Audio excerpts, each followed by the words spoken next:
Hard Hat's all about showing up to play hard, doing what it takes to win. If you want to cement legacy, win another. He's your third center. You don't want to pump him up too much, but it's hard not to. This is maybe the most I've ever agreed with you.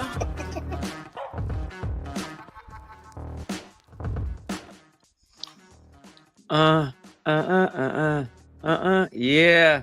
Yeah, Amit. Yeah, Bailey. Shout out to the team. Shout out to the team.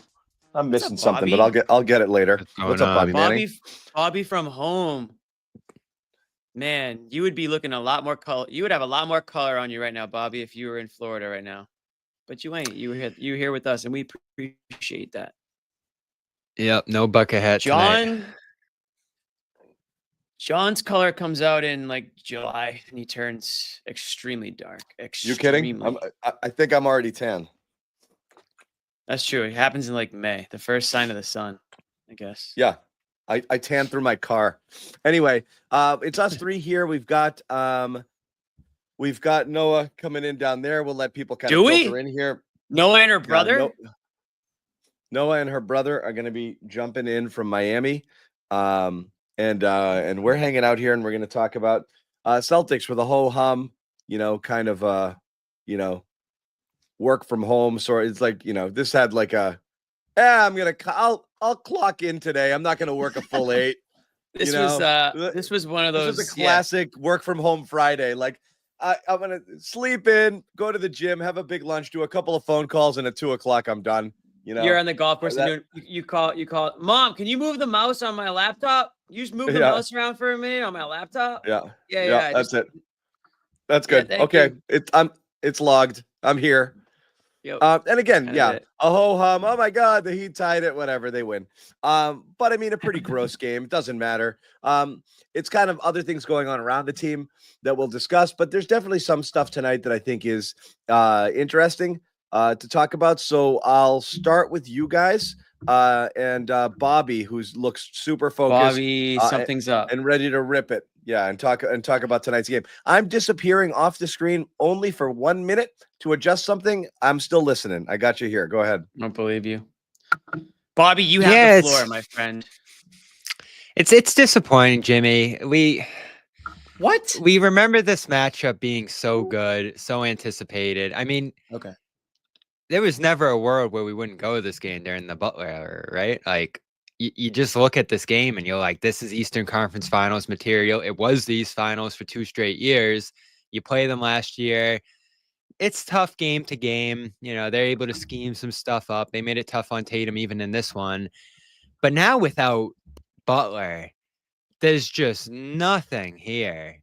And the stretch to open this game, Jimmy, the Heat just struggling so mightily. It looked exactly like that last game that they played last month. They couldn't put the ball in the basket. Now they end up going on some runs later, attacking some mismatches. They did some better stuff in this game, but it just bums me out. I mean, this could still end up being a series here, round 1, but there's no hope of the Heat winning a game in that series to me with the offense that they have. I mean, they barely ticked over 91 in this game.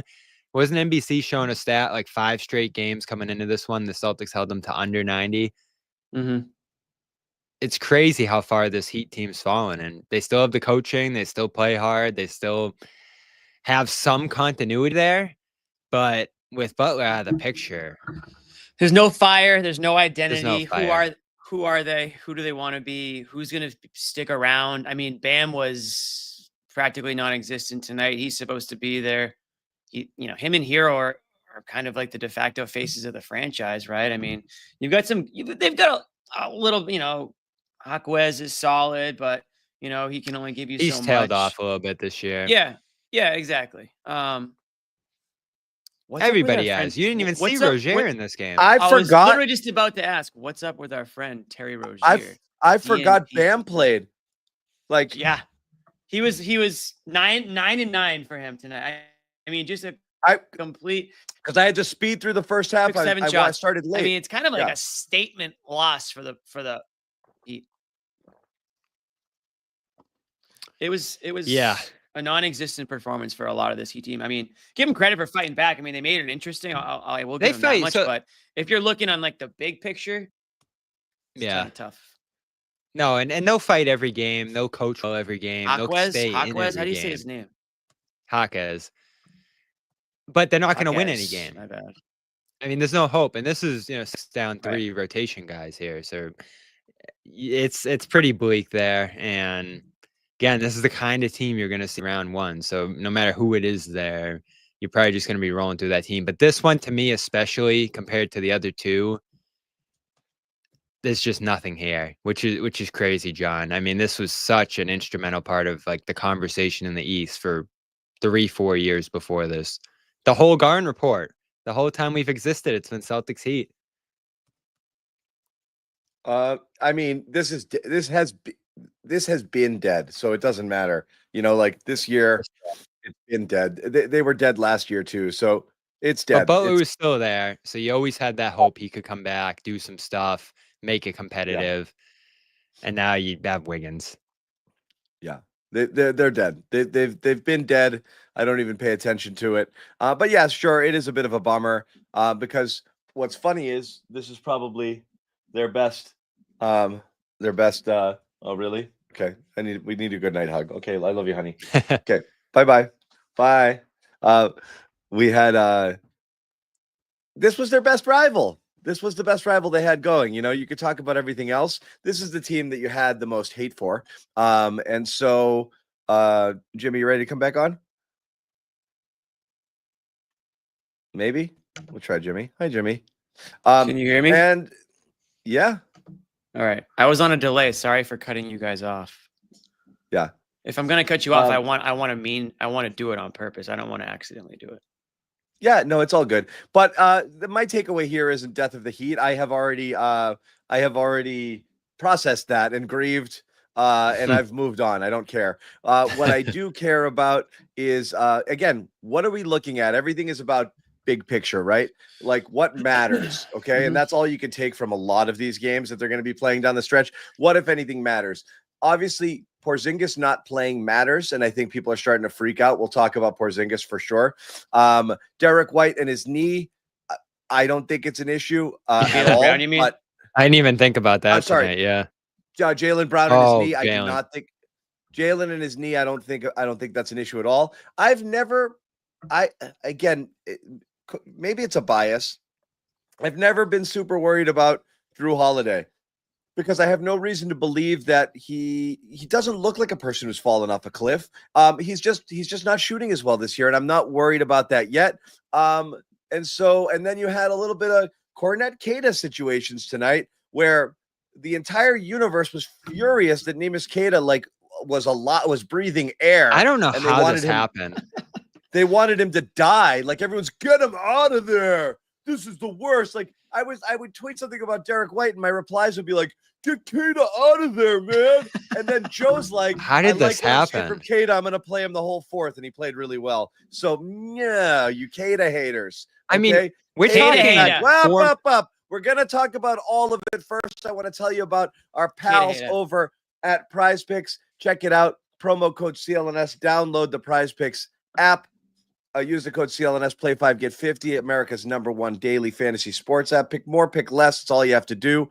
Get down with Prize Picks today. Run your game. Now back to the game, and I've got no problem starting with Queta tonight because who cares? Also, we'll let you know, quick promotional message. Support the Garden Report postgame show with your YouTube super chats. We're always appreciative when you do. Again, no pressure, and we like having you here regardless, but it's always an option, and we do appreciate it. You hit that little $sign button at the end. The proceeds are divided up equally among the hosts. Helps us kind of keep pumping out the content here. But we're softies. We're doing it. We're doing it anyway, regardless. But go ahead, Bobby. Talk about it. Talk about what you want to talk about.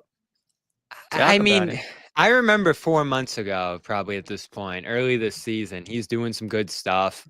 Luke had some, Luke struggles, and everybody's saying, play Queta, he's stronger, he's faster, he's more athletic, get him in there. And they're saying, get Luke all out of those here. Things. And now it flips. Obviously, Luke's been on a massive extended stretch here of good play.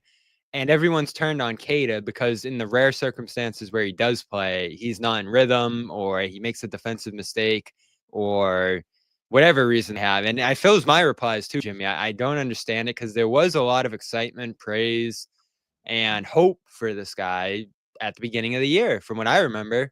And now, just because he's not as reliable as he was then, there's such a quick leash on him among the fans to get him out of these games. And John's right. They got to play him. There's nothing left to play for in the standings. He's the only guy on the bench who's shown a consistent level of upside ceiling. And even Joe Mazzulla has talked about it, who's been as tough on him as anyone. He's continuing to go back to him now. And I know other guys are out and you kind of have to, but there was an opportunity in this game, John. He wasn't playing well for a while, where they could have just went single big and gotten him out of there and not played him much in the second half. And they just kept going back to him and investing in him in those minutes. And like you said, he finished pretty strong in this one. The block on Bam was awesome. A couple other plays down the stretch. There's the only way he's going to get better, and all the frustrations people have in him and the mistakes are there. The only way he's going to improve on that stuff is to keep playing. And I especially love that they're playing Luke and him together, because through the minutes we've seen those guys play together so far, there's nothing wrong with that. I had my doubts in that Memphis game where they really struggled early in the season, but looked fine tonight. You don't go to it for long, but it's a way to get both guys out there. They should be playing Keita a little bit every single game, Jimmy. I agree. And I think sometimes it's like when you leave a review, it's like the problem with Yelp. You only hear from the complainers. You only hear from when something goes wrong. I can't imagine that the majority of Celtics fans have that big of an issue with Keita. I like the guy. I think he's rough around the edges. He's fit. He's a little erratic.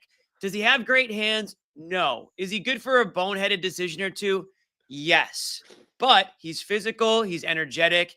He runs like hell out there.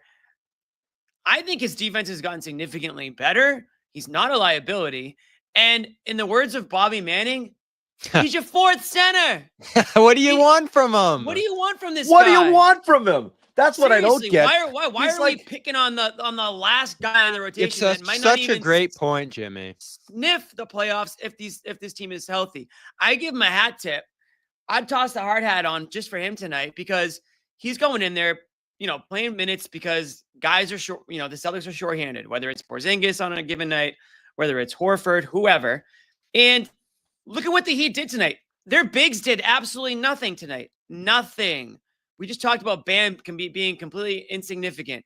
Highsmith, he's shown out in the past against the Celtics. I feel like nothing for him tonight. Whoever else was on the Heat bench, nothing. So, 2 points.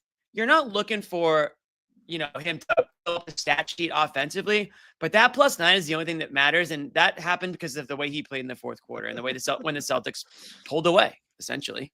So. And thankfully they stayed with him. Yeah, because we'd be freaking out. Or I'd be freaking out at the very least about them just not sticking with him. And there were some issues. The first play of the game from him was that play where he ran ahead of everybody and just fouled a guy in the front court while the Celtics were still getting the rebound in the back court. I've never seen anything quite like that, but he was fine. And he's not killing them. He's +9, as you see there. There's things he does that they're going to need down the line. And you know what, John? We got to say this too. That's true. Are we certain Porzingis is going to be there come playoff time? Yes. This is the best thing that could have happened. No, for any given reason, John. Not this. This is the best thing that could have happened to Porzingis. It's not like he's nursing an injury right now. I'm not talking about this. I'm saying it could be any reason. I'm saying he's just sick. It's almost perfect. It's almost like he goes through training camp all over again. Here we go. Don't do another Kemba take. No, I'm saying it's literally perfect. Right now, the only thing that would be happening is you'd be worried about Porzingis being hurt heading into the playoffs. This is like this built-in, everyone's dream of putting Porzingis in bubble wrap until the playoffs. They did it. He'll be fine. Doesn't have some like unknown. He doesn't have the plague. Malaria. He'll work his way back. He'll get back into shape, and he'll literally be perfect when the playoffs begin. I'm totally fine with the Porzingis thing happening now. And my point is worried about if he's out for any reason, you need Keita. Look, Bobby's trying to basically say play Keita now because there's a chance, whether it's sickness or a leg injury, an arm, or whatever the hell it could be with Porzingis, that it's good to get some burn in with this team, with the get him in the rotation a little bit, because it might happen. And you know who they're not going to go to in the playoffs, who they went to last year? Tillman. So you got to find somebody who's going to take those minutes in case, hit the panic button and bring in a guy. And forget position, Jimmy. Rotation. Kate is better than Craig. Kate is better than Walsh. Kate is better than Shireman. Like, go all the way down the line. He's the next best player they have off the bench outside their main rotation here. So that's tough because he's your fourth center. So you can't squeeze him into the front court. There's you no love position saying for him there. But you can play him and Luke together a little bit just to get him some burn. On a night where you're fully healthy down the stretch here, you can get him 5-10 minutes by playing him next to Luke. So I think they need to get him back in action. I think they need to get him ready for a potential playoff role. And honestly, beyond this year, John, I said this tonight, you have to start to develop some players. And we're not seeing it right now off the bench with this team. Well, that was the cool. Yeah, that was the cool part about early season Cada. It was the found money sort of thing where it's like, wow. Right. And that was neat. It's like, okay, look, nobody's being silly about it. Again, he was at best maybe supplanting Luke as your third center or a matchup dependent guy. Well, I mean, for a while he did, and then it looked like it would be matchup dependent, and then Joe just put him on ice completely. So, he got taken out of it. And again, the Rob comparisons are so apt, and not because they're the same type of player. Rob was on a different planet in terms of his athletic ability and the way he impacted both ends of the court in ways that like broke conventional NBA people's brains. It didn't make sense. You'd be out there and you probably are like, Rob's killing our offense right now. And then you look at the numbers afterwards and it's like, oh, the offensive rating with Rob on the court was 147. And you're like, oh, okay, well, I guess not. So it just didn't work the way you expected it to, but it did. Kate is a little loose and sloppy, but he does good things for you. He's always good, especially on that offensive glass. That was the point. He gives you something, Yeah. He's got a pulse. He gives you something, and that was nice. It was found money, and then he was gone, which is so weird. And it's so surprised to me that the rhythm's gone when he's gone for as long as he was. It was a good, and that's what happens. That's what happens. And again, just like with Rob, or just like people did with Luke for so many years, you're really only pointing out what they do poorly, which again drives me insane. It's almost like the arguments you and I would get in all the time, Bobby, where you're like, where are you going to play this guy? He can't play defense. I'm like, if he could play defense and shoot threes and handle the ball, he'd be making $40 million a year and he wouldn't be on your team. Like, that's the root of my third center argument. Yeah, but you apply it to other people. You're like, he can't play. He can't. Look, they're imperfect players. Kate is what, like number 11 on your depth chart? He's fine. Yeah. I think it's as telling as anything, Jimmy, that early in the season I said, if it requires pulling back Luke's minutes a little bit or not playing him in certain spots, you know how I feel about Luke. Yeah. I'm fine with it because I see so much in Cada. And I think it's as telling anything, Jimmy, that we've heard Joe countless times this year say, if we hold him to a high standard, what he's capable of. We're trying to show him what he's capable of. This is the best thing. The pick and rolls, I think. Rob? Did I glitch out? No. Was this Rob? Oh, no. It was the Cada and the screening. Luke's in there primarily because of the pick and roll and getting in those actions with Tatum. That's been where he separated himself, I think. Beyond everything else. And look, positioning. He's got good hands. And he's always in the right position. So that was that. He's not as athletic or as rough dynamic around the as edge. Cada. If he shot some threes, I'd like him better. Yeah. But he's what, fine. 2 years into his playing career consistently. He played a little bit last year, never played in Sacramento. And this is the first year he has a full-blown role. So I don't know what his age is, like 23 or something like that. 24, I think he's 25. Maybe a little older than that. Yeah, so he's on the older side of prospects here. He started playing basketball like 16 or whatever. So, he's on the younger side of his development track is what I'm trying to say here. He's not 19, but he's, a decade into actually playing basketball here. So I think you have patience. There's nothing to lose here. If you lose a game because he struggles, fine. And there is a long game here of you might need him a little bit in the playoffs. Probably not if you're fully healthy, but you want to have him ready. You don't want to just not play him the next handful of weeks, John, and then have to throw him into a playoff game and he's completely out of sorts. I think it makes sense that he looked the way he did when he came back from that hiatus. So Solid stuff tonight, mistakes, but you can live with them, and you won missing 2 starters. So I think that says more. It says about as much as anything, even the plus minus here you see. So I don't get it. People can feel how they feel. I love them. Look where I'll we are. support 'em. We're talking about Neemias Queta and screens for like in the first 20 minutes of a Heat show. Again, though, it's fitting too. John, how many times did we used to say, "Oh, how'd the Heat find Max Strus? How'd the Heat find this guy, that guy?" This is how you do it. You sign a guy to a 2-way, you develop him, you play him, and then he gets better. Yeah. Facts, my dog. I'm done with Queta talk, I think. I think he's good. This is the role 22 minutes is the most you'll see from a guy like Queta. And in a game against a Heat team that doesn't have really much going on, maybe they'll sneak into a play-in game or whatever. It's the perfect opportunity to play him and get some minutes in. I mean, again, offensively, not a whole lot there. He never really does. He's a cylinder guy. He's a guy that's gonna just sort of stand under there and pick up the trash, maybe, right? But he's physical. 8 boards tonight. I'll take that any day of the week.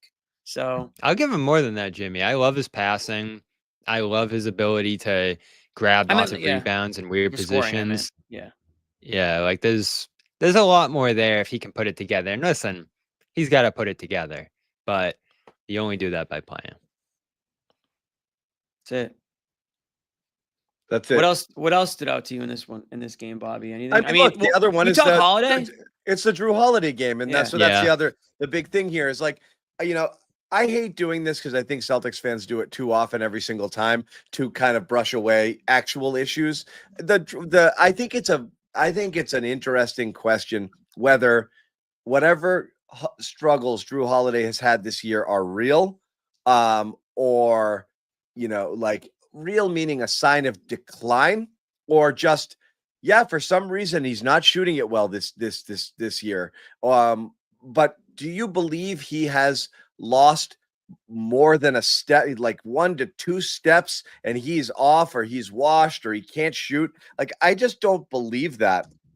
Like, I don't believe that's happened. I just think he's having an all-around bad year, or not worse year, maybe attributable to some sort of injuries that were never. He's always been playing at 70%. His role on the team, reintegrating Porzingis. Who is he in terms of the offense? When to press it, when not to, and then just going cold from 3, going from 60% on corner threes to 27% this year is just so strange, especially if you look at just where he's been 40, 40, 40, 40 for the last 4 or 5 years overall from 3. So for him to take such a dip here is odd. And it's great when you're down, 2 starters, and 3 rotation players. It's great to get Holiday in there and playing and as a legit offensive option, which is what he was tonight. And for a while, he's the only thing they had going, because Tatum was playing at about 30% for the first 3 quarters of this game. I think for him, it's going to be matchup dependent. There's certain teams that can utilize his shooting deficiencies this year and take advantage of them by playing away from him and taking the paint away and all that kind of stuff. There's only a few teams that can do that. The Heat aren't one of them, because it's Hero and it's Pelle Larsson and it's all these guys you can attack. And the one thing you'll still give Holiday, John, even if the shot is declining, even if it is disappearing a little bit, he can back a guy down. I don't believe it is. Well, whether it is or isn't, he has other stuff he can get into. And I feel like that's actually where he got himself going in this game, is he started backing guys down. He started making some plays out of the post. He finished his first basket inside, rolling off White, and then he moved outside. So this is a matchup that I think he can still thrive in. Most matchups are matchups I think he can still thrive in his role. Talking big picture, though, John, Cavs, Thunder, saw it on Wednesday. The teams that can actually manipulate him a little bit and force him to beat them specifically, I think that's where they're going to have a little bit of trouble, because whether his shot's declining or he is the same guy he used to be or he's not, and I think there were a lot of injuries early this season that explain some of his struggles, and obviously he's dealing with one right now. I think when the time comes, you do have some concern that a great defense could really scheme it up and force him to beat them. And can he still shoot 36% from 3 in a series? Definitely his career average. But you'd rather Tatum, Brown, and Porzingis be deciding a series than 15 Drew Holiday threes because the other team's not covering them. Well, listen, No doubt about it. I refuse to believe that the Celtics would just allow the opposing team to dictate their offense and just take every shot that they forced Drew Holiday to make. I know that happened once earlier this year when Holiday ended up taking like 25 shots. What was that 17 again? threes, 26 shots. Yeah. Yeah, that was ridiculous. Memphis game. Yeah, I don't see that happening again, Bobby. I think the Celtics are going to have to instill some of their own will against these teams and play their style of basketball. Jaylen Brown said it a couple games ago. Physical team dictates style of play or the way the game goes. So if that's something the Celtics need to do, then fine. The thing that's working for Drew Holiday is that he's been there, done that many times. He steps up in big games. I firmly believe that he will be ready for the playoffs. Physically, mentally, whatever it is. I mean, he's probably shooting better with the splint on his finger than he was without it. So I was going to get there. He looks pretty good with it. I know he keeps going to it because it's probably annoying. He's fine. It's not an issue. But he's shooting fine. He's shooting fine. That was the concern, is that it was going to alter his shot, and it clearly hasn't. He's practiced enough with it. He feels comfortable with it. He's even turned it into a little celebration. So I kind of love the Dr. Evil Selly. Love it. One of my pretty favorites good right now. So good. Keep that going as far as I'm concerned. I have seen that movie. I hope so. Congratulations. That movie stands the test of time, or both of them. It does. 3 of them. Both, all the Austin I think Powers there's are 3, great. yeah. I wish they would do another one, but anyways, I'm not, and I'm listen. At some point, we'll see. I think a noticeable drop off with Drew Holiday. I don't think it's this year. I'm not saying it's going to be next year. I think by the end of that contract, whoever he's playing for it's probably going to look a little worse at that point.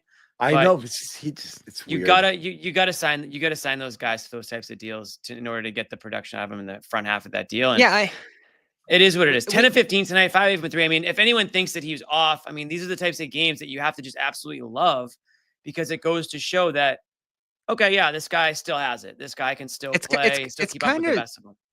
It's kind of a similar conversation to Horford, and Horford's obviously like 4 or 5 years older, so it's a little different. But you're not asking as much from him, and so Horford, you feel good if he has a condensed, complementary role, and he can do all the little things. They empower Brown, empower Tatum, all the guys who are actually going to do the heavy lifting on this team. Again, the worry is if teams force him to do the heavy lifting, because I think that's what you can say, John, is that he might not be as equipped to score 20, 25 points as he was in Milwaukee. And that was a big part of his job there. Fortunately, it isn't here. But I think that's all we can glean from the start of this year, is that he's just in a different place in his career. If Derek White and Jaylen Brown weren't on this team, he'd be scoring close to 20 points a game. It just is what it is. And you might not love it. Yeah, I mean, look, again, the question was always, is he a 2 option? I don't know. I think he was miscast as a 2. I think he's always been a 3. And that was even on Milwaukee. The reason he had to bump up is because of Middleton injuries, but that's who he's been. He's absolutely still capable of being the 3rd offensive cog. He could be your Derek White if you didn't have Derek White and Jaylen Brown. If it was Tatum, Porzingis, and Holiday would be scoring 16, 17 points a game. Well, that's the thing. Because it would be necessary. Yeah, even if he's a little bit worse, and I think you can say that, John, he's not a 40% three-point shooter this year. He's not a 60% corner guy. The crazy stuff he did last year, you're probably not getting this year, but he's still a better 5th option in your starting lineup than any other team has, and it's by miles. So that's the strength here. The problem is you had to pay him $40 million for 3 more years beyond this to get it. But that's the problem for after this year. Yeah, exactly. And the other thing is the reason Wick sold the team. Yeah. Well, the other thing is too, it's like, and it's a risky contract. We've already seen Joe do it. Like, he'll put Pritchard in place of Holiday in situations. So it's not like the Celtics are going to go down with the Drew Holiday ship if it were. How is it risky? What was the option? Not signing him? You could have had him play on the player option and then made a decision after this year. But they saved some tax money by doing that. Yeah, and you're losing the asset. I just think you're better off there. If you've got to move things around. Anyway, go ahead, Jimmy. I mean, that kind of just kind of the end of my point is that, Holiday's, we're not even mentioning the defensive side of his value to this team. And He's that's a guarding huge part of centers, yeah. it's a huge part of why he's the player that he is. He's switching on everyone. He can body any other guard in the league, back him down, just bury him. This guy is a bit of a chess piece out there. So there's many reasons why they extended him when they did, and why they'll pay the extra money. Someone asked if the 90s are for me what the 70s are for most people. I mean, Probably. It depends what most people are. Yeah, for me, yeah. Yeah. I was born in 98. It's fine. That's crazy. It's we olds ask too much of you guys. You're not supposed to know stuff that happened way before you were alive. It's like I know a lot of stuff that happened back then. You ask people my age, like, oh, what won the Oscar 10 years before you were born? I'd be like, I don't freaking like, Right. in 1930, I don't know. So like, yeah, it's crazy. Anyway, we're gonna 1930. That's so Got long it. ago. Yeah. It was black and white. We know that. Yeah. It was John, you remember it was a movies where flip there'd be book. someone there'd be an actual human in the corner playing the piano John, over pictures. you remember episode 2 of the documentary there, all that Bill Russell stuff. No, I didn't. Which one?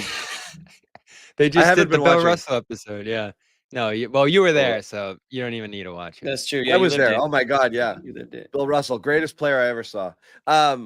Anyway, we'll get back to more of it later.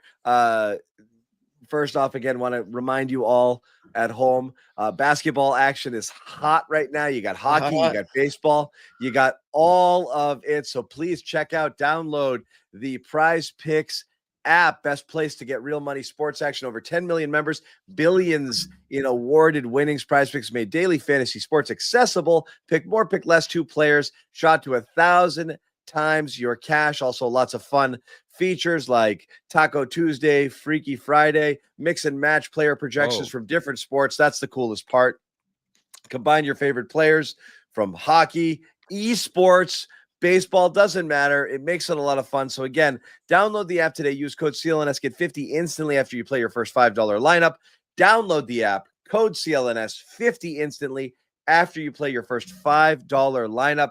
Prize Picks. Run your game. We have some sound that we're going to go to. Joe Mazzulla talked after the game. We're going to listen to Joe, courtesy of Noa Dalzell, who's doing her best to shoot it. This isn't Amit level stuff here. We don't have our fancy cameras here, so bear with us on it. But here's Joe talking about tonight's win. Joe, what level did the defense go to in the fourth quarter? Was it adjustments or was it just a matter of raising the level? I thought we were pretty good throughout most of the game. We had a 25-point quarter to start. Obviously, have a 14-point fourth quarter. They were, I felt like in the first half, we just gave too many transition fouls. We had like 5 transition fouls. They were able to keep them in. And then I thought they hit some guys hit some shots. But I thought we stuck with it. And in the fourth quarter, we were obviously to dominate the paint with our rebounding and did a great job in our coverages. So, they definitely took it to another level. Drew doesn't get a ton of shots oftentimes, but nights like tonight when he's kind of able to showcase that he is a 2-time All-Star. What does it do for you guys, and how much is that kind of overlooked almost sometimes? No, it's not kind of. It is overlooked, but it's overlooked because that's just the type of person that he is, and it's also just the type of teammate that he is that will do whatever it takes to win and for his team. And tonight the ball found him early, and I'm glad he was aggressive and he was able to build through that. And I thought he made some timely plays and some big time plays, and I'm really happy for him because he does get overlooked at times, but we're really grateful to have him. Nimi played that entire fourth. What did you see defensively in particular from him that kind of helped you guys make that? Yeah, we started the fourth quarter double big with Nimi and Luke just to kind of mess with their matchups and some of their coverages. And Nimi at his best, he does an amazing job of being able to change coverages. He can switch, he can play in touch, does a great job of protecting the rim, and he can guard shooters. And so you kind of saw a little bit of all that. He had some one-on-one matchups with Andrew Wiggins. He got a couple in-traffic rebounds that helped the game for us, and then he was able to protect the rim on some stuff. So just really, you saw his versatility in the fourth quarter. Thank you. Joe Mazzulla there, scolding all of you Drew Holiday haters out there who don't appreciate. I'll tell you this, and again, whether there's X percentage of decline, whether he's just off, whether he's not 100% of himself, among the things that I'm worried about or that might make my list of concerns entering the playoffs regarding the Boston Celtics, Drew Holiday is not on the list. Interesting. So what are your top 3? Because what I'm saying is, I think it's an anomaly. Like if Drew Holiday shot 45% from 3 in the playoffs, that wouldn't be surprising at all. I'm not like expecting it. Again, if his 3-point numbers were back to like career, if he shoots 35 his number the rest of the way, there's no concern. You're not worried about it at all. The concern, John, the concern's the same as the teams. Round 1, nothing matters. Round 2, if things get really wacky, it might get You're dicey, the one that but wanted you're to do a probably round gonna 1 do preview 2. tonight. Yeah. Yeah, you did. Well, they're playing the team they might see tonight. But anyway, round 2 could get dicey, but probably not. Round 3, we'll see what the Cavs or any of these other teams offer. But that's the point in the playoffs, deep down the line, where little things like Holiday's ability to knock down shots if teams are playing away from him matters. That's just something that you can look at with this team and say, that's something we've seen other teams expose multiple times this year. And it was a big part of that game on Wednesday. But again, it's exposed. But I do think, like, here's the thing, and everyone's going to get mad. Louise, just chill, please. Okay. Don't ruin Friday night. When they did it to Jaylen Brown, everyone was mad. But at the time, like Brown has been consistently kind of the worst shooter on the worst 3-point shooter on a team that shot it well. He's not atrocious, but if you're gonna pick your poison, you'd rather Brown taking threes, all game long than attacking the basket or other guys shooting them. So that tactically, when Golden State did it, everybody lost their minds. Like, are you crazy? And it's like, but he's here's been that the guy difference, John. for 3-4 years. Like Holiday's been much better than that. So I'm not ready to just say all of a sudden like they're exploiting the Celtics or exposing a weakness. So here's the difference, and I said it that night. Yes, Louise, he was of the team of the Celtics regulars. Brown has consistently been. Last year, he was clearly the worst 3-point shooter of the regulars. Clearly, I mean, it's not even close. And the second was Tatum. But I mean, Tatum shoots at volume and shoots a lot of pull-ups. Brown starts some catch and shoot as well, and he wasn't making them. So when they dared him, I got it because it's a pick your poison. Here's the difference to me, because Brown's used to taking 25 shots in a game, 17 threes sometimes. Like that happens for him, and he's in his prime, and he's used to that workload. Holiday's at a point in his career where he's taken 4, 5, 6 shots some nights. So on the off night or the off series where suddenly he has to take 10, 15, 20, it's different. And it's probably more physically taxing for him. It's probably more mentally taxing to have those shots be more consequential. I just think you're putting a lot of pressure on a guy who hasn't played through a ton of pressure with the Celtics so far. I mean, what was the story of Holiday last year? The story of Holiday was he literally stepped into a role totally different than everything that he would done and played it perfectly. And he just knocked down his shots at low volume. But it's a small role. Thing. But it's a smaller role. But again, it's still not ridiculous. Like, we're not talking like he stepped in and he was a guy who was taking, however many shots he was taking with Milwaukee with the Bucks closer to 13, 14. He's been his whole career about a 14 shot per game guy. He dropped down to 10 last year and he's at 9 this year. So yes, it's less, but he accepted it beautifully last year, and he shot 43% from 3. So he already did the less and accomplished the more. So I'm not. It's like his role hasn't changed so much this year that it's like, well, he's got so much pressure because he only takes 6 shots a game. He's about the same shot volume as last year. Also, why are we concerned about pressure? This is Drew freaking Holiday. It's not. He does not feel pressure. No, he's a 2-time champion. He's a 2-time gold medalist. He's defended the best players in the world and won. He's a all NBA. Like player. the first I mean, guy all, picked for all the Olympic defense team, player. like there's obvious value there. Like I think the shooting is a weird anomaly and a cold stretch. Like why is it that when Jason Tatum goes 4 months with his 3-point shot in the toilet, everyone's like, he's streaky, he'll always turn it around. He always does it in February and March, and everybody's certain. But Holiday, after shooting 40+%, around 40% for the last 4 or 5 years, consistently looking as good as he looked last year, all of a sudden, like, oh, well, he's a liability and he's being exposed. I don't believe it's happened. The shot making, I think eventually he's going to regress to the mean on it. He's not a liability, but I will say that Pritchard. Well, I'm looking at the numbers right now, Jimmy, and I know where you're going to go. If we're comparing it to the Pritchard minutes, because the on-off stuff, I'd have to imagine is a lot of like if Holiday's on or if Pritchard's on. The offense is 10 points worse per 100 with Holiday on. Even their offensive rebounding goes down a ton, which is a big strength of his last year. And the field goal percentage goes down about 3 points, over the stretch of his minutes there. And overall, they're 7 points worse per 100 with Holiday on the floor compared to off this year. So it's been big swings. And Pritchard's, I know you're just going to go, Jimmy. There's going to be nights where they have a tough Holiday Pritchard decision if Holiday doesn't have it. And you're probably leaning on Holiday, right? Just because all the things you mentioned, John, the defense too. There's a lot of reasons to keep playing him. But his offense is so predicated on the shooting at this point that if the shooting's not there, you have a tough decision because Pritchard's such a great shooter. Right. Yeah, look, we talked about that. That's going to be a problem. But again, I'm sorry to say this, but to the Pritchard people out there, because he's been amazing. Pritchard's not supplanting Drew Holiday in the playoffs in the fourth quarter of games. It's just not going to happen. I'm not saying Pritchard's stats are empty calories, but he's racking some up, in against crap competition. He hasn't played horribly against the good teams. I think that's wrong. He's had some good games against better competition and some not so good games, but so has everyone else.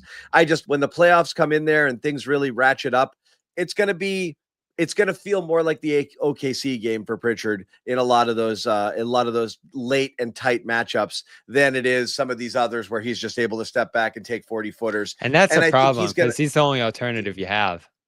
But he's still going to cook. He's still going to come in. He's still going to, instant offense. But I think you're going to see a few games in the playoffs where his minutes are below 20 and he's 1 for 5. And that's really the only opportunity he had. And that's that. And then they lock it down and go 38 plus, with their guard, with the starting guards and 40 plus for Tatum. That's going to happen a lot. So it's going to be Holiday. And I just want to stress again, round 1 Holiday is going to be fine. Round 2 Holiday is going to be fine. We're talking about the deepest stages of the playoffs where you're going to see the highest level competition. There's never a time where Holiday's not going to be fine and someone else is going to be more fine than him. So you're in a ride or die scenario right there. I really just think every number that you pointed out with the total offense mainly revolves around just a weird shooting dip for him right now.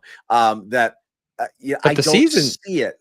The season's almost over. I mean, we're talking about like almost a full season. I know, but but you're saying it's over, but he's also shot 27% or whatever the last 2 months. So like it really tanked, really, really, really dropped low. So that's where it's a little bit all over the place here because it's been so bad recently. And I have to imagine, John, it's because of injuries. I think he's been hurt and tired. That's kind of where I'm going. Run all year. Yeah, I think so too.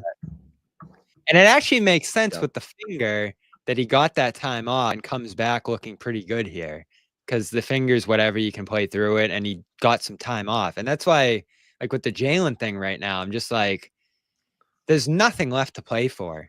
Just sit out, get fresh, look good. I don't understand it. And, Holiday's the one who answered that question earlier in the year to me when I was like, why don't you guys just sit out until you're right?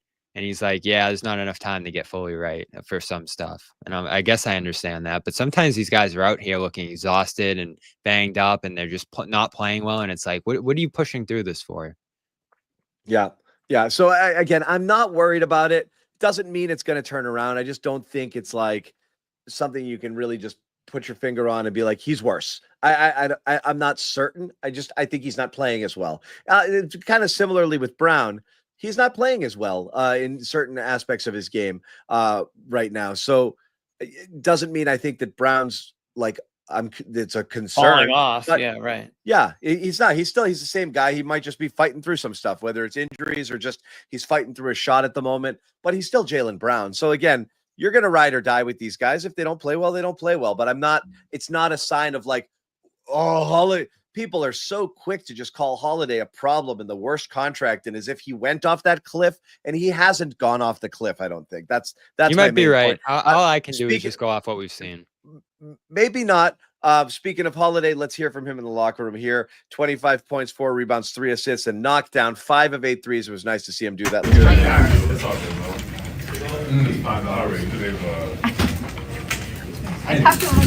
not 20 then. We started talking about one thing, grab ass. Riveting stuff so far. Bailey, cut out the grab ass next time. It seemed like, especially the lift, was pretty needed when you guys were out there. No, I felt good to see the ball going. I think that's right. For everybody, He's kind of in a situation where they haven't seen the ball going for a minute, and then when you see it go in, What's the process? I know you talked about a little bit with your hand, but do you feel any pain now when you're making, tough shot?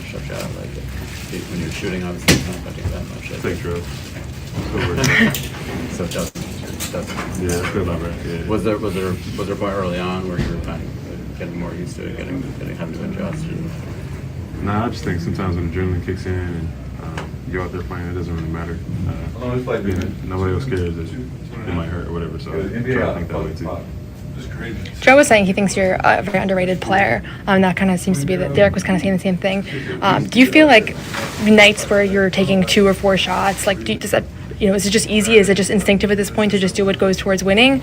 Is it nice to have opportunities to be a little bit more high usage, like just kind of knowing that you have that in your back pocket? Yeah, it's always nice to throw them at the rim. I love the money. I think sometimes you get to get into your bag a little bit deeper. But I've been playing the league for a long time, so I know it's there. But I feel like with this team, we have so much talent. Any given night, anything can happen. So it's like JB and KP were out, and I got a chance to see the ball go in, and hopefully I can continue doing it. Is it important to get rolling with everybody? Because you guys know what you can do. It's not foreign to you, but there hasn't been many opportunities for you guys to develop with the whole. I don't think it hurts. Having everybody play together, get into a rhythm that way is definitely something that would benefit us as a team.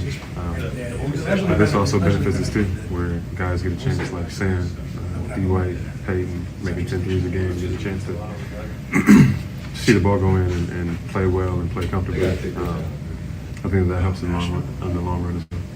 How much are guys sacrificing from night to night? I think a lot.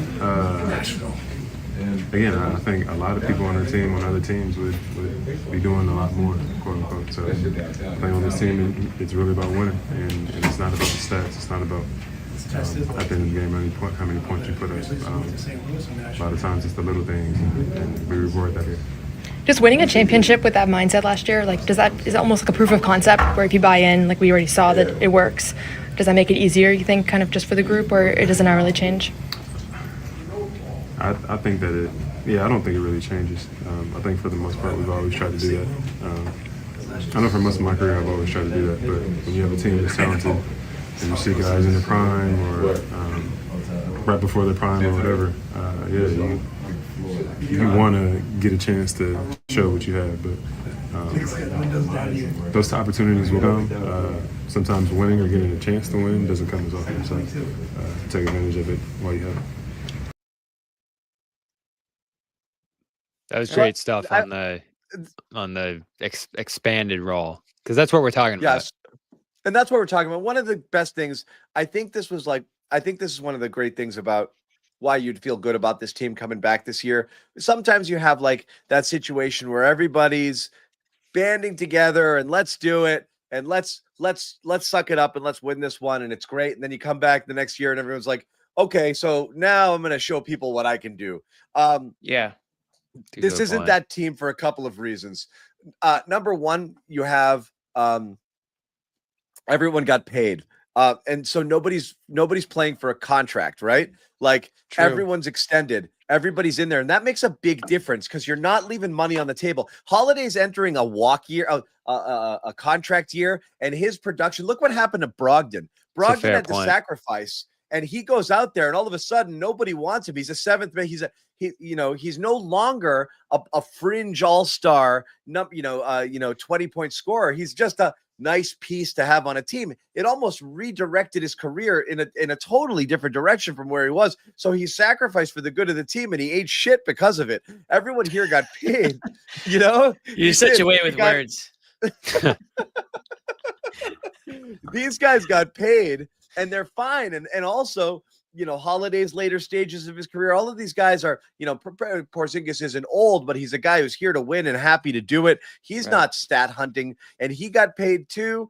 Derek White got his money, so he's okay. Like, okay, you saw what I'm all about. That's great. Nobody's out there playing for their next contract, and they're happy. The winning is what defines them more than their stats, and they all recognize that at this point. Pritchard's the only guy, and Pritchard he's playing for one, but way down the road because they signed him to an awesome deal. So he's like, oh crap. And Hauser got paid. They all got paid. So nobody's got to worry. What are people going to think of me next year? They're all secure and they're all safe out there. So nobody's got to go out and do anything there. And you've got, like I said, more of a veteran presence, but it makes a difference. For sure. And the stuff he said there made me feel better because, he's confident that he can step back into that role. He knows he's done it so often in the past. And that's the thing here, right? We're not talking about a guy who has played this small role throughout his career and sometimes he'll go off. He did play that massive second option role in Milwaukee alongside Chris Middleton there, where you saw him consistently do this stuff. And it's one of the reasons you got so excited to add him, back to the New Orleans days in your case, John, and more recently for everybody else here. You saw the massive games and you knew everything else he did alongside that. But when you have the capability to score 20, 25, Jimmy, on top of the defensive, all defensive level stuff he does and the rebounding and everything else, the passing, that's what makes him special. And, as everyone has said around the league for a long time, this is truly one of the most special role players we've seen. And obviously he's deep into his career at this point, and we are seeing some regression, at least on the stat sheet. At his best, it's kind of like Horford, Jimmy. At his best, what he's capable of, and what he's shown in the past in the biggest moments too. And he's on a team where he doesn't, you guys have already mentioned, but he doesn't need to be the guy. There's so many guys on this team. I mean, just look at the last week plus on this Celtics team. You had Holiday be the guy tonight. Before that, you had Hauser. Before that, you had Pritchard, and you had Derek White. Every night. And Horford, every night it's somebody different. That's why this team is so scary. And that's why you'll hear opposing teams or opposing coaches say they're the best team in the league, blah, blah, blah, blah. It's because on any given night, 1 through 8, 1 through 9 can drop 25, 30 easily without a blink of in the blink of an eye. And tonight was Holiday. And it was right off. He got into a little bit of a rhythm right when this game started, hit a couple of threes. Got his little swagger going. And after that, the hoop gets a little bit bigger. If Jaylen Brown's in the game, if Porzingis is in the game, there's only one ball, right? So he's not going to dominate shot attempts. That was never his style of play. He made his name on the defensive side of the ball. And the offense, to me, is gravy. I mean, you don't need 25 out of Jrue Holiday, right? If you get, I think it was Mike Gorman or somebody, maybe it wasn't Mike Gorman. He said, if you're getting 15, he said it about Derek White. He's like, if you're getting 15 out of Derek White, like, you're probably going to win that game.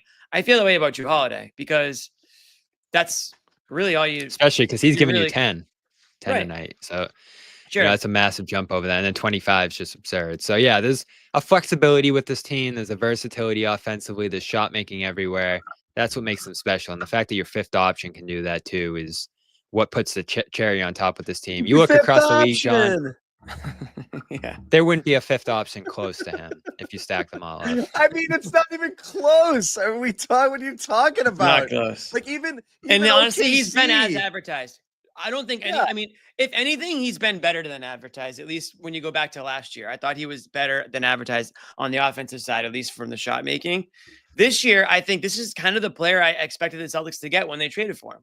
A guy that's going to give you just enough on offense, not going to light you up, not going to be the focal point, but he's going to show up on defense. If anything, I thought he had a couple of, like that game against the Hawks stands out. That was that was probably one of the worst games of his career.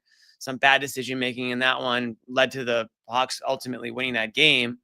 But for the most part, you're getting a heady player, a guy that has a high basketball IQ, and along with Derek White, said this last year, find me a better backcourt in the NBA. I mean, find me a backcourt that's harder. And look at what those guys do score together tonight. Yeah, Derek White in the fourth quarter, coupled with what Jrue Holiday was doing for you, for the first three. I mean, teams dream about having one of those guys, and the Celtics have both. So that's the thing. Is again, and other teams like they get there. Cleveland runs deep. Cleveland's got guys who can score. I think they go about 7 deep with guys in double figures. But what they don't have is 2 guys who are elite scorers at the top too. So that's the whole thing. Is Celtics do well against Garland. Yeah, not only is Holiday your 5th option, but your top 2 options, are capable of, putting in 40 any given night. We'll bring in Noa. Might have brought her into her soon. Too soon, Noa? No, I'm good. I'm good. Can you guys hear me? Oh, she's good. Yes. Oh, we can hear you. Noa jumping out of the Celtics locker room as the C's win a kind of ho-hum. She's got the ring light. I know that glow. I saw it in person. Well, it's Jimmy, not a you ring can borrow light. that It's not sometime. in person. You're right. Damn, it's the other one. Yeah, we've been on the Jrue Holiday stuff, Noah, and I think your questions. This is what we were talking about before. We heard the post game press conference from Holiday, and your line of questioning is kind of where our conversation was prior to that on the whole role of everything. And again, when guys sit out at any given night, when you're down 2 options and Jrue Holiday is your 2nd or your 3rd offensive option, it shows that he can do things like this because he's done things like this. And I do think based on his role and based on, some, weird shooting splits for him this season that I think are anomalous. Like, I think there's a perception that he's dropped off tremendously, and I've never felt that way. And so this is a great kind of reaffirming sort of game to be like, yeah, he's got this in his bag. And I don't think this is a, turn back the clock game. It's just an example of, yeah, when you need me to score, I'll go score. And that's what he did tonight. Yeah, definitely. And I asked, I don't know whose sound you guys have already played, but I asked Derek about it, and he said, I think we could be better sometimes at finding him. I think the reality is that there are so many guys that can score, and usually everybody has an advantage in their own individual matchup. But so does he. And sometimes they get him going, like they run him the first play of the game, and he has that kind of like backing down layup. They did it more last year. But when you have Tyler Hero guarding him, it's kind of a twofold thing, because not only is he able to score on that guy, but also that's the main scorer on the other side. And it brings me back to the series against the Cavs last year, where Donovan Mitchell not only had to guard Jrue Holiday, but then shoulder the offensive load. And so by Jrue being aggressive, it's like almost playing defense too. It's just kind of another way the two ends are connected. So it does make them more dynamic. It doesn't mean that he's always going to be able to do that, and every matchup's going to be worth them kind of going to him, but they needed him tonight too. I mean, nobody else could score for the first 3 quarters. That's what I said too, Noah. This matchup's good for him. There's so many guys he can go at. The weaker defender's going to be on him too, and those guys are so lightweight on the Heat, frankly. Like, he can just batter through those guys, and then scoring inside opens him up outside. To me, the concern's not against most teams in the league. It is that Thunder game, the Grizzlies game, those teams that have taken advantage of him because they're so good defensively and they're so tough to beat, that he ends up being a little bit of a weak link in those matchups because they can play off of him a little bit, and the shooting's just not there as much this year. So I'm not concerned about him, but I'm just looking at what we've seen in full this year, and my takeaway is he's going to be fine in most matchups, but against the very best defenses in the league, they're going to put the pressure on him to beat them. Yeah, but again, I still think that that's a mistake. Just based on what else can you do, John? Like, who else can you dare to beat you? But that's always been their thing. I think you just pressure them and you try to run them off the line. Again, we go back to that other game, with the 63 threes against OKC and everyone freaking out over it. I said it to you guys earlier in the chat. If the Celtics do that in a 7-game series and they shoot 63s a night, they're winning that series. So again, those shots didn't fall, but it wasn't like freaking out as a result of it. I don't think you're like going to beat the Celtics by leaving Drew Holiday open the whole time. They couldn't reach the paint in that game though, John. They could not, and that was definitely a problem. But again, I know Memphis did it a while back, and that was the first sign of it. And it was like, oh yeah, he isn't shooting well, and maybe that was a good tactic. But again, I'm not willing to say he's broken. No. Well, I think part of it is also that when his only looks are 3-point shots, like he was a great 3-point shooter last year, but he's not a career 3-point shooter. Like that's not how he made his 2 all-star appearances and was a dominant offensive player. And I think what he enjoyed tonight, and he kind of talked about it, kind of getting to the basket, being able to score in different ways. Yes. He doesn't get a lot of those looks. And not only is that good because it's a different look, but also it helps him make those threes for the same reason why star players shoot technical fouls. Like if your only shot's going to be a corner 3 and that's the only look you're going to get all game, like you have to be a really elite shooter to be hitting that. Yeah. And I think this year he struggled a little bit, and not everybody. Yeah. You're right, Noah. I mean, but like the numbers are about the same though. His 3-point volume, he's shooting about as many as he normally shoots. It's just his overall, it's the percentage of his shots that's down. He used to be a 14, 15 shot per game guy attempting 5 threes. Now he's a 10 shot per game guy attempting 5 threes. So he has been relegated to that, nobody puts Drew in the corner. Like that's kind of where he's supposed to be. And you're right. When they don't fall, everything goes back. And he's one of those guys. And that's the downside. That's the problem. Not the problem. But this is sometimes a challenge with the Celtics offense when they are constantly hunting mismatches. You're always doing that for Tatum and Brown. And you're leaving guys like White and Holiday kind of out of the flow of things. And Holiday is a guy who sometimes needs to go to work. He can beat people off the dribble. He backs guys down. He uses his physicality. But he needs the ball in his hands, and he needs to do his thing. He doesn't get the opportunity to do that very often. So that's why you're not going to see that. And that's exactly right, Noah. The reason sometimes, his production is down is, well, all he got to do was shoot 3s today, and he just didn't have it. As has been the case for a lot of the year. But I do feel that it's interesting. It's almost like during a lot of times of this year, you were wondering if the Celtics were suffering from too much talent because you were putting the ball in certain people's hands, taking other people out of the game where maybe you could have used those people in that game, and it just wasn't working for them. And you had Derek White disappearing for stretches and Holiday disappearing for stretches because they weren't kind of being involved in the way that they normally would. When you see guys go down and they play down a man or down 2, those guys all step up. They shoulder a greater load, and something like this happens. You know what I think about too, Noah, is that Memphis game we keep looking back at. Holiday took all those shots and Jalen didn't shoot at all. And so that just threw off the hierarchy of their offense so much too. And I wonder for a guy like Holiday, he's used to shooting a lot of shots, but not over the past year or two here. So when you go from 10 a game to 15, 20, 26, like it was in that game, it's just so different from your normal role night to night that even if you are a great shooter, even if you're capable of doing this stuff, you're just not doing it every night. So I think that's been part of the dynamic with him. Maybe it would change in a playoff series if teams do force him to do that every night. He'd get going, he'd get a rhythm, and then they'd have to stop doing that. But to me, if I'm an opposing coach, that's the greatest value in it to me, is that this guy doesn't do this often anymore. So let's make him shoot as many shots as possible and beat us. And I think that's the value of this stretch here, is that you're limiting the number of guys who have been cold for 2 months, right? Sam Hauser had his big night. Pritchard and Derek White had theirs. Drew has his now. And it just makes it harder if you're preparing to play this team now. Like you're going to be a little bit less inclined to let Drew Holiday be left wide open after he just scored 25. A little bit less inclined to not respect Sam Hauser's shot when he just had it going last week.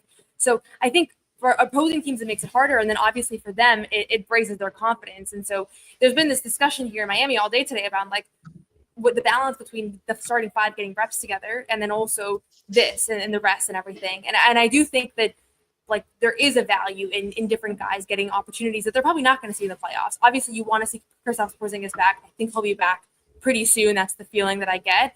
But tonight, nights like tonight, they're a win in their own way because you need to have kind of reactivate some of those scorers. Because Drew Holiday sometimes takes 5 shots in a game, and he we all know, I mean, he's capable of doing more than that, and he's okay with it, but it keeps everybody honest when he can tap into the things that he's able to do. Facts, my dog. Oh, Jimmy, do better. What? What? I've talked about you Holiday for an hour. I can't say anything else about we you never Holiday. talk You know about who him, though. It was kind of refreshing. We never hear from him. You know It where was we refreshing. started I tonight? liked what Noah had to say. I truly facts my dog. No, wasn't listening. Go ahead, repeat it. What did Noah say? I'm not going to get into it now. I'm not going to repeat it. I'm not getting into I'll also it. say I think it's a good sign because he does still have the finger thing. So we didn't know, like his first few plays back after the finger thing, we were like, Jimmy's listening now. Finger Didn't thing, look finger thing. I got it. Yeah. He's got the splint. Yeah, finger thing. Finger thing. Finger thing. Noah, what do you think we started the show with? I don't know. Mimi and Luke shooting threes. Yeah. You got it. No, we didn't do the Luke shooting threes thing. Mimi. Okay. We did talk about Keita. You just said it. No, they got to play these guys down the stretch. Yeah, it's good. Now Nimi's 1% more ready to go for if they need him for the playoffs for some reason. Does Nimi like being called Nimi, or are we just doing this to him? You had to ask That's what he him that. calls him that. Okay, so here's my problem. I echo what Joe says, which is a problem because like Joe knows these people and I don't. So that's where I get my naming from. Like if he starts saying something, I start saying it about the player too. He calls him Nimi. So No, Terry Francona used to do that. And we did not follow suit there. He just everybody Millsy. Well, yeah. I'm not saying it's right. I'm just asking where I got it from. That's where I got it. It's a hockey thing too. Yeah. But he's stuck with him today. Yeah. Speaking of which, Keita, it's so funny the amount of people that fill our timelines with Keita and Cornette talk as if they're the two most significant players on this team. But the war rages on, and it was it's so amazing how it was Luke hate, and now it's just gone over to the Keita side, and just It's people were shocking. just screaming, "Get this guy out of there!" And he ended up finishing strong, and Missoula talked about it. And he had his faith in him, and he closed out the game and he played well. Here's Noah catching up with Nimi in the locker room after the game.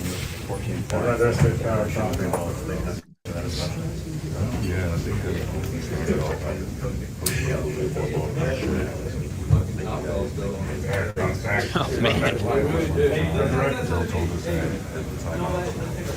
Noah, can you translate? He's quiet. Is he talking? Apparently. We'll try that again. Sorry, I don't. All right, just it let was us know loud what in he there. said. He was talking. It's He is. didn't say He's. much. I think He you didn't covered say Jay, much. right? Me. Yes. I think he was previously the softest voice I ever heard, and Nimi passed him by miles. It was just when he turned away from me, it was over, and I knew it was over in that moment, and there wasn't much I could do. I mean, no, he Look at wasn't Nimi. helping you. Look at me. The chat likes Keita. Apparently. No, a lot Give of a people poll. love Keita. Give me a poll, guys. Producers. You like in Keita the or do you chat. not? Keita, Keita yay or or Luke? nay? It's decided tonight. Are you a Keita hater? Keita. How much do you think we could see him in the playoffs, Noah? Not all the chat. Jake, first to Oh. the floor. Jake's Oh, a Luke no. Jake. Jake's a I Luke thought guy. Jake was just pro everybody on the Celtics, though. No, Jake. We've seen angry Jake this year. Oh my God! What game was he out? He gave up on them one night. He was like, he lost I'm his done with mind one this. game. Jake, what was Yeah. that? You were out. Everyone's Was had that the Hawks a game? game like that this year, though. Yeah. I mean, January was a dark time. I was really down too. Oh, dude, you could find some clips of me Some being like, things "This were team's done." said. Yeah. Hurtful things. Yes. Some But they hurtful deserved things it. were said. They deserved They it. deserved it. They were awful, Call it like we but see they it. got out of it. Call it like we see it. You think we could see Nimi in the playoffs, Noah? Not if everybody's healthy, but if something goes wrong, which it easily could, then maybe for limited stints. But I don't think he's in the playoff rotation. I mean, if everybody's healthy, you've got Porzingis, Al, and Luke, and Luke's obviously been great this year, so he's going to be ahead of that. What was that, John? Noah, did you get Tatum and White as well? in the locker room? I did. If my service. Okay, Tatum just sent, I think. Okay, cool. We'll hear from those guys. I saw it popping up on Twitter that those guys spoke. We'll hear from Tata or White, possibly Tata if we can. Tata tot. Tata. Well, so rough one for Tatum tonight. Yeah, I mean, he had no interest in really playing in this game. He was just kind of there until he decided, like, I'll play a little. And he had a couple big threes. It's one of those. Was he on the injury report? Yeah, with the tendinopathy, which is also a new thing. Nobody had tendinopathy before this year either. I know his thing, right? He wants to always play and he wants to show off on the road, especially. But it's like, if you're going to play and not play at full speed, just don't play. Yeah, just don't play. You can't do it in a JB's out game, though. That's the thing. It's like Brown probably needed it more, so Tatum played. They'll probably split the back-to-back. You'll flip it tomorrow. Yeah. No, I bet Tatum's going to play tomorrow. Maybe. I think he just keeps playing. He had a terrible stretch there. Like Brooklyn, First 5 minutes of the third quarter was some of the worst basketball he's played in a long time. Just turnover after turnover. And then you could kind of see that there was a moment where he snapped into it. And then he finished that quarter strong and was a big part of why they were able to kind of tie things up getting into the fourth. So overall, it was one of those games where I looked up and I was like, somehow he has like 28 points and 5 assists and 9 rebounds. It's like, as bad as he looked for stretches, they are better with him. And I don't know, maybe they don't win this game if he doesn't play. So it was not the most inspiring Tatum basketball. And I was thinking about those fans that got that Christmas gift, those first few minutes in the third quarter. I'm sure they weren't thrilled. But he did have, he made enough of an impact today, I thought, to warrant. Yeah, and then you could really feel it there in the fourth quarter when he didn't start out there. It was like, oh, how long is this lineup gonna last? And they did okay. They did okay without him there. I wonder how they're gonna figure that out. They actually stretched the lead, which was something there with Tatum. I think a lot of that's gonna be White. Yeah, and he was so great. You just expect it. The 3 plays in a row there. Yeah. The pull-up 3. I mean, it's amazing the grenades that they throw him late in the clock, and he hits those those bailout threes. I mean, he's got to have a dozen of those or more. He's got so many of those. He had 2 There was one against the Knicks that was so absurd. There was another one against, I forget who it was against, but he was kind of falling out of bounds, barely had the ball, and just like threw it up and it went in off the glass. He has a handful this year. They're just absurd. Yeah. The 40-point game, he had like 2 that were just wild threes. I mean, that's what he do. That's what he do. There was a little bit. I'm not trying to. I'll start it after. No, I'm gonna poke at Noah a little bit. Not really. I'm gonna ask her a question about what the chat was saying. Jason Tatum, as we said, 28 points. It's amazing that the stat lines always end up looking something like this, even in the crap games. But this is what it came out with: 28 points. Finishes with, not abysmal shooting. It certainly wasn't a great night for him. He did have the turnovers. Did he finish with 5? It's not up in here, but he had 5 at one point. I'm not sure if he added another. Their ball pressure is great against resume. So he got, he was off for sure, but he did turn it on when it mattered. Here he is in the locker room after the game. What does it do for you guys when Drew is able to kind of be aggressive from the jump and have such a big offensive performance like he did tonight? It's special. I know he's been dealing with finger injury and stuff, so I know it probably feel good for him to see some shots go in, and other guys was having some tough shooting nights, myself included. So that's what makes us so dynamic. We got somebody like Drew that can pick up the slack and be aggressive and attack mismatches. He's such a bigger guard. So when he's being aggressive, attacking guys, posting up, we just that much better. Do you think at this point he's underrated around the league? I know you guys don't, but around the league. Probably so. It's the nature of, this business. They quickly forget about, 2-time All-Star, 2-time Olympian, 2-time champion, in the league. It's got to be year, 15 maybe, 14. But still playing on a high level. Something after this. One of the key guys in the championship. I feel you, Jimmy. One of those Hall of Fame careers, and I've been very fortunate to be on the championship team with him, won 2 gold medals with him. So, I for sure appreciate Drew. And he's helped me in my career. It hasn't always happened in the past. What was it do when you're on the fourth? I won 2 gold medals. Did you know that? By the time you come in, the more pressure. Yeah, those moments are big for our team, big for the growth for us when, This visitor locker room stinks.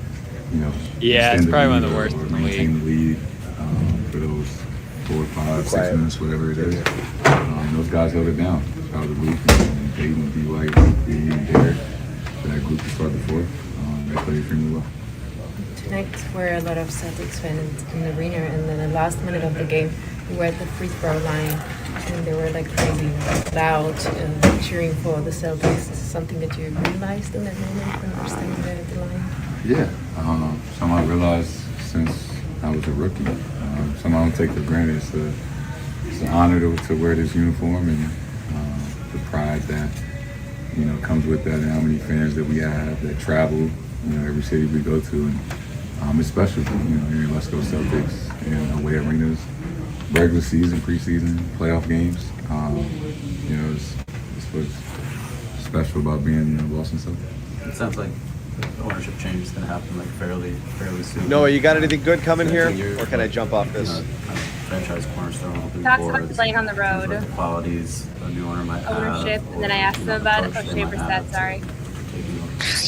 We'll bail before that. Look forward to whoever it is. I trust the Wick and Pat and those guys and owners. Okay, new owners. And O'Shea Brissett. You can check owners. out Wait, what do you say about the owners? Next owner, same as the last. Yeah, they'll be fine. Money. Yeah, bunch of private equity guys. Yeah. Oh, a rich guy bought it. Wow. So Jimmy, what was your take on what? You had something to say. You said you had something to say. Oh. Literally, you were like, I would like the floor, please. Well, no. It was just I don't want to play the whole nobody respects Drew Holiday, because every time they do the player questionnaires, every player is picking Drew Holiday as the best defender in the NBA. So I think he is not very everybody's well underrated. Right. Not everyone needs to have a bone. No one talks about Drew Holiday. Yeah. Except literally every year when the player questionnaire goes out, every player is saying Drew Holiday is the best defender in the NBA. So, maybe it's tailing off a little bit. I think offensively, maybe they forget, but it's like a seesaw. And even what we're talking about tonight, John, it's like you talk about some concerns about him and the numbers don't look great. And it's like, oh, you don't believe in him. You don't think he's great anymore. And it's like, no, he's not playing as great as he usually does this year. And so, we can talk about it. But there's a general victim mentality with a lot of people on this team, and Tatum's at the forefront of it. We've talked about the disrespect thing. It's like Brown's up there too with it. You're not you have a vocal minority of people, and maybe Shaquille O'Neal thinks Jason Tatum's soft or something, and the majority of the world doesn't think that about a lot of them. Go ahead, Noah. No, I do want to interject on that, because this is like a thing that I have where we have to take into account the question that was asked. Abby asked him, is Drew underrated? What is he supposed to say? He's actually overrated? He's going to say she's underrated. Whenever properly rated. But it's not rated. Him, but two people answered yes. Right. What do you mean? So it doesn't matter if the question was asked. 2 people answered yes, he is. Right, because when you ask a player, is your teammate underrated? Chances are they do feel that way. I don't really get the question either. Yeah, it is two sides. It's an inelegant question. What she's trying to say, I believe, is not underrated as much as it is forgotten because of all of the star power on this team. Under the radar. That's the essence of it. It's more under the radar than underrated.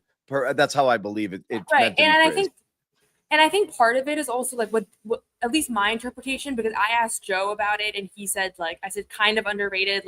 I meant as far as their offensive options more, but he was not kind of very. And I think part of it is also just the things that we talk about, but when people are talking about trading different, take that down. Don't even flag that comment. That I think there's an element of that's ridiculous. on Women's History Month, really, John? So Seriously, John, have some. I don't know why. Of all the months, of all the months, John. What the hell, John? Well, what I was trying to say is that Mimi talked about the John, fact that Drew's you need a important timeout. as a John leader. needs a timeout. I'm just kidding. Jimmy doesn't know how to work the room. Let Noah finish her thought. Sorry. Doesn't matter. No, I just finish. think there are things that Drew does that when fans are working the trade machine and looking at his efficiency slipping, there are things that he even this year has been doing that I do think go under the radar. And you notice it when he's out for extended periods of time. You notice the defensive mistakes that don't get cleaned up. Nimi talked about him as a leader, how important it is that he kind of uses his experience playing around. I do think there are things that are remain underrated. We can call it both ways, though. On this current Celtics team. That's all I'm saying. We can call it both ways. Like tonight, it's great. It's amazing. It shows he still got it to some degree. But on Wednesday, on Wednesday, he might have had 4 points. But my point is that people don't see his full impact on the game when he has 4 points. And so then tonight we can celebrate it because it's easier to see his impact when he's like one of the primary. When he's scoring, yeah. But he can be very impactful when he's the sixth option in a game too. As he often is. And I think that's when they're talking about like his impact and him being underrated. That is what they're referring to more so. Yeah, underrated. Such a it's such a vague term because. As I said, I don't think that's what was. I don't want to sit here and correct it. I think the sentiment was more. No, nobody talks about Holiday on this team. Yeah, exactly. Because you've got all these other guys. He's maybe underappreciated. Underappreciated is better. That He flies under the radar. Forgotten sometimes. And again, forgotten of how good he is. Because again, Olympian. NBA champion, former All-Star, and a guy who's accustomed to being a second or third offensive option as recently as a couple of years ago on a title contending team. This guy's real, and it's just here. He's just, we had a nice Drew game. Wasn't that great? It's almost not even needed for him to do those sorts of things. So, I think that's you said you feel like Kristaps is gonna be back soon. This is not like anything sourced or reported, but do you remember the last time I said it and then I was right? So he went through shoot around today. This is the vibes report again. This is the vibes report, but I was right last time, so I give myself a little bit more credit here. First, shoot around went through like a very extensive shoot around routine, running, puffing and puffing, wasn't coughing, and he's been coughing every time I've seen him in the last 2 weeks. That's one. Maybe he just got a lucky 15 minutes, but he wasn't coughing. Second of all, during the game, he's on the bench. He was standing. He was cheering. He was super, super engaged in a way where he just hasn't been over the past few weeks. And last time I felt that way after his recovering from surgery, like there was a moment where he started to look more engaged in the game from the sidelines. And then soon after, he was playing again. So he's been questionable forever now. Maybe he's not going to come back tomorrow. But if he does come back tomorrow, I called it. That's all. Wow. Well, it's always weird when you enter these back-to-backs.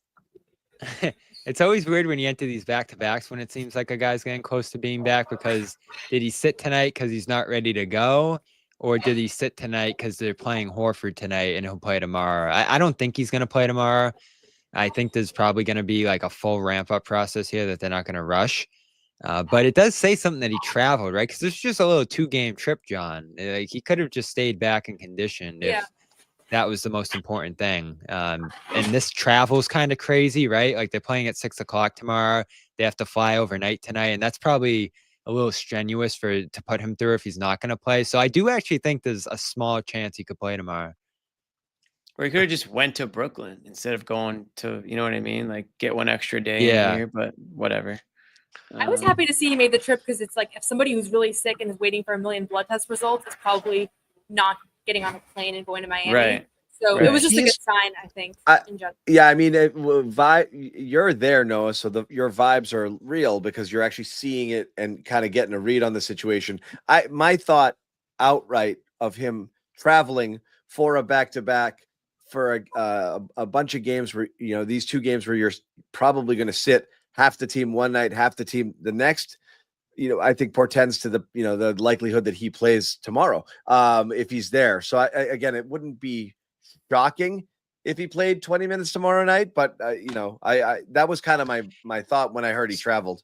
So here's the concern to me, and it's good that he's out on the floor again today. But one of the big things I've heard here is that there's been like real setbacks with the conditioning. Like you ramp up, and then it's exhaustion, and you have to kind of start over again here. And that's why he's been out for so long. It feels like here. So I hope everything went well. I don't know what you heard from Joe. It's probably nothing though in terms of when he could be back here, but there's just been so many highs and lows through this process. Even him missing the first game, coming back for that next game, and then missing 8 straight after. It's just been a very weird recovery process for him. So it almost feels like day to day things could change here with how weird this illness has been that could swing in either direction. But he worked out against the Lakers, didn't play. He said he was going to be back for that game. He didn't play he didn't warm up the next 2 games, and then he warmed up this morning. So it's kind of weird, the arc of how that's all gone. But again, if he went on this trip, there has to be at least some chance that he could play on this trip. Yeah. And again, I'm not worried. I know there's a lot of people out there who are like, what is it? And like making a huge deal out of mystery illness and dumb internet conspiracy theories about what's going on. He hasn't cleared his virus yet, and he's just off.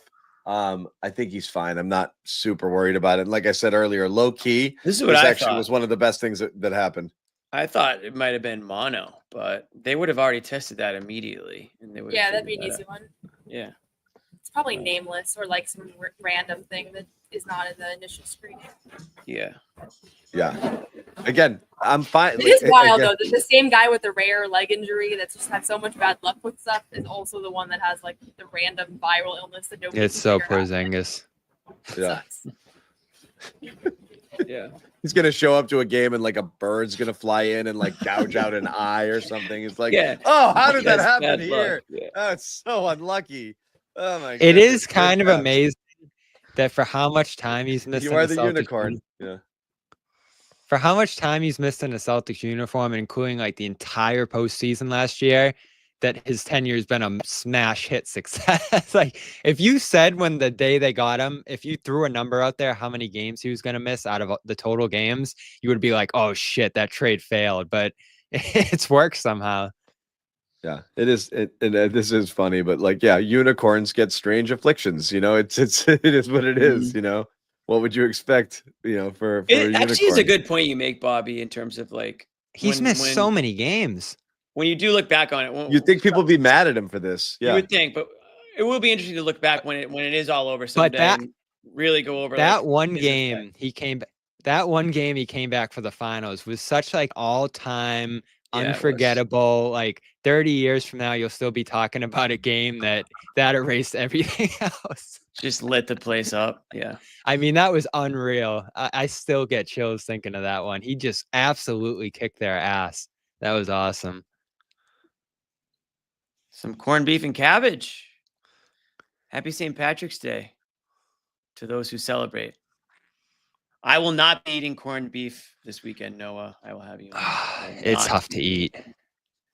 It's gross. And I'm Irish. What else do you do with it? If you don't, I'm not gonna do anything with it. I'm not gonna touch it.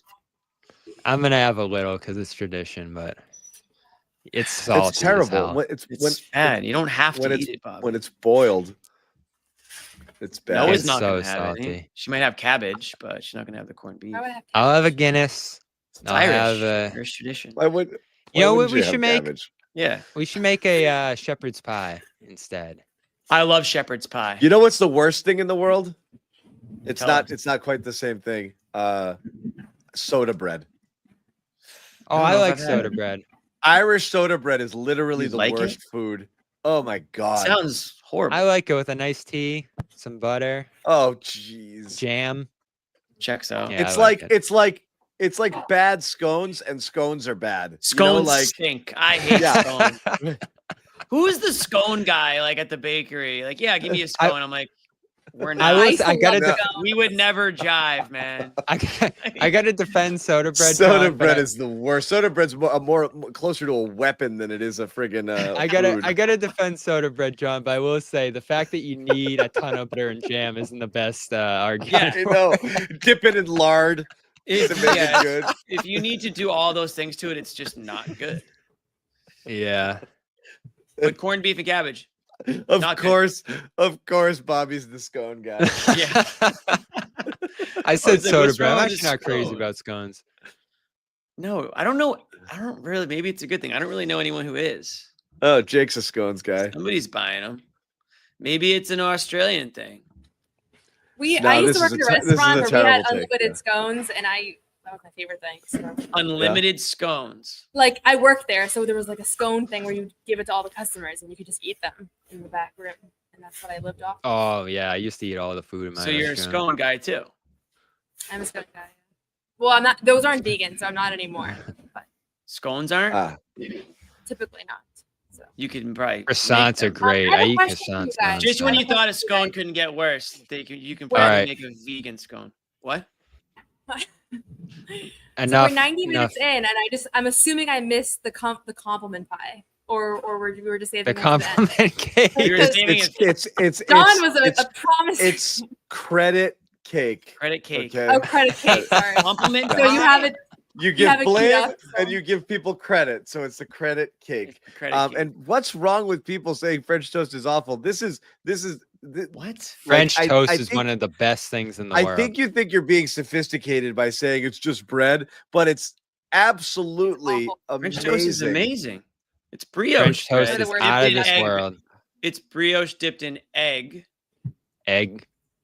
batter, if you will. It's like custardy. It's amazing. What's wrong with you people? It's unreal. The And king then of, you it's douse the it in king of syrup. syrupy. The king of syrupy breakfasts by far. I think so too. Waffles are the worst. Sorry. No, you get Yeah, a I nice think French French toast toast. is I'll do awful. banana, peanut butter, syrup on the French toast, and it's unreal. Try it. Maple out. syrup. Yeah, that's the best part. No, does that not pass the No. test? Well, I just don't. I never liked French toast, so it's not personal to being vegan or anything. That's okay. We were talking about Yelpers early, and I did. What was the analogy you made with the Yelp, Jimmy? Because I have a. Is that the problem with Yelp? Is you only get negative like feedback? My problem with Yelp is I don't care what 98% of the people on there say, especially when they're talking about like the hostess was so rude. I'm like, yeah, because you Yeah, when carried you out get on her, that, you're probably. like, all right, let me move I'm on. like, You're a Yelp person. Yeah. maybe you're the problem, like not Right. that person. Or they one You gotta star. sort out- Yeah. They said 20 minutes and it took 30. Like get off. Those Just are- So if bad. the food, like Yeah. if Just the talk food- to me just- about the food. Just tell me about the food and not whether or not like people could deal with your impatient ass. Yeah, Anyway, is yeah. hard I ordered to a sort out cinnamon the raisin people that are just bagel and they complaining. brought out a plain. What? Oh God! People asking about the bracket. We're gonna try to release it tomorrow. But if you have any last thoughts on what can be included in our March Madness CLNS Garden Report Isms bracket, please submit them to us. Tweet them to us. Remind us what it is. Whatever you Toss them in the chat. if you think of it, toss them in the chat.